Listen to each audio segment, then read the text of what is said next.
In Nicholas Carr's The Shallows, he talks about how our brains can be easily distracted. For example, every time we shift our attention, our brain has to reorient itself, further taxing our mental resources. The brain takes time to change goals, remember the rules needed for the new task, and block out cognitive interference from the previous, still valid activity. Many studies have shown that switching between just two tasks can add substantially to our cognitive load. For example, reading and trying to listen to your teacher at the same time, they very likely will lose the meaning behind the achievements. That the point is not to get the achievement, but the point is to learn what the achievement is actually promoting.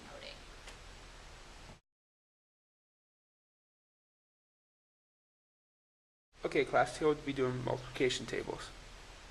Alright, well, if I listen to him and read my book at the same time, I can get an achievement for both going at the same time. So, I guess I'll just do both at the same time.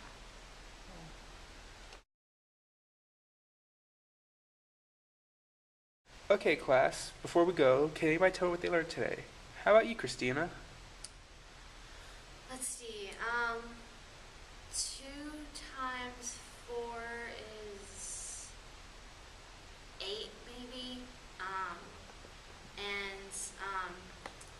this guy in the book is going somewhere, something to do with going to meet some people. What else? Oh yeah, 2 times 5 is, I don't know, I can't really remember, because that's whenever the guy went and was going to talk to someone else, but I can't remember who he was going to talk to. I don't know. I guess I didn't learn a whole lot today. Sorry, Christina, but you don't get your stickers for the day. In Rosen's book, Rewired, he talks about how iGeners need constant positive reinforcement. However, this constant positive reinforcement may not always be available to us. When we share a positive reinforcement, our friends may not even respond to us very well. They may like it on Facebook, but that doesn't mean they're actually happy or sharing in our victory of getting some sort of achievement. In Alone Together, Sherry Turkle talks about how whenever we are constantly sharing things with others, it makes us feel a sense of connection, but yet at the same time we feel a sense of isolation. And it's the same case with positive reinforcement. Whenever we share these with others and we feel positively reinforced, but it might be pseudo positive reinforcement because our friends may not actually be happy with our achievements. And even if they are, what does that really mean?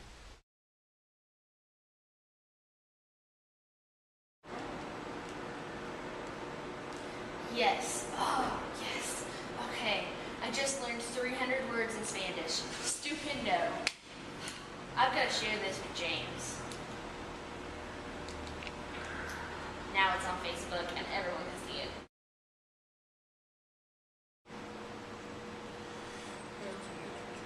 Oh, hey, Facebook notification. Oh, Christina made 300 words. About time. Oh, congratulations. LOL, exclamation mark. New.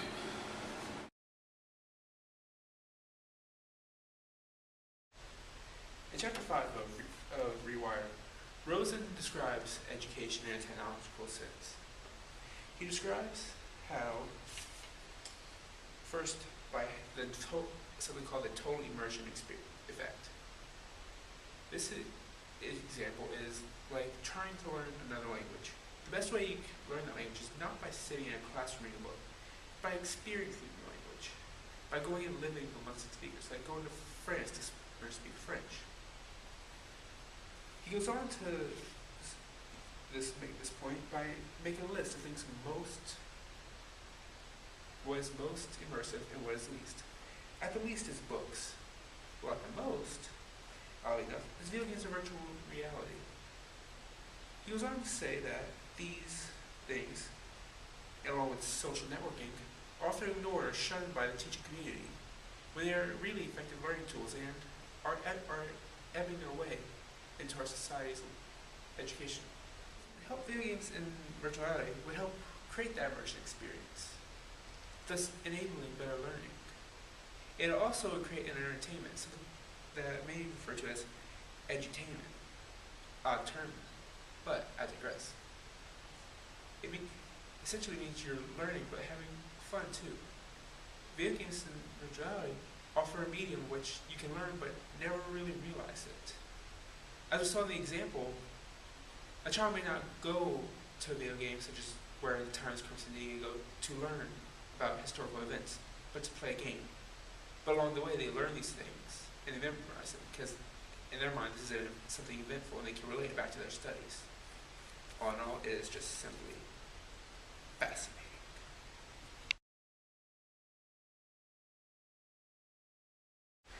Alright, class. Can anyone tell me when the Declaration of Independence was signed? I remember playing one Times Square San Diego. She visited it in... Ooh, I know. Alright, James. When was it? 1776. It was written by Thomas Jefferson. How did you learn that?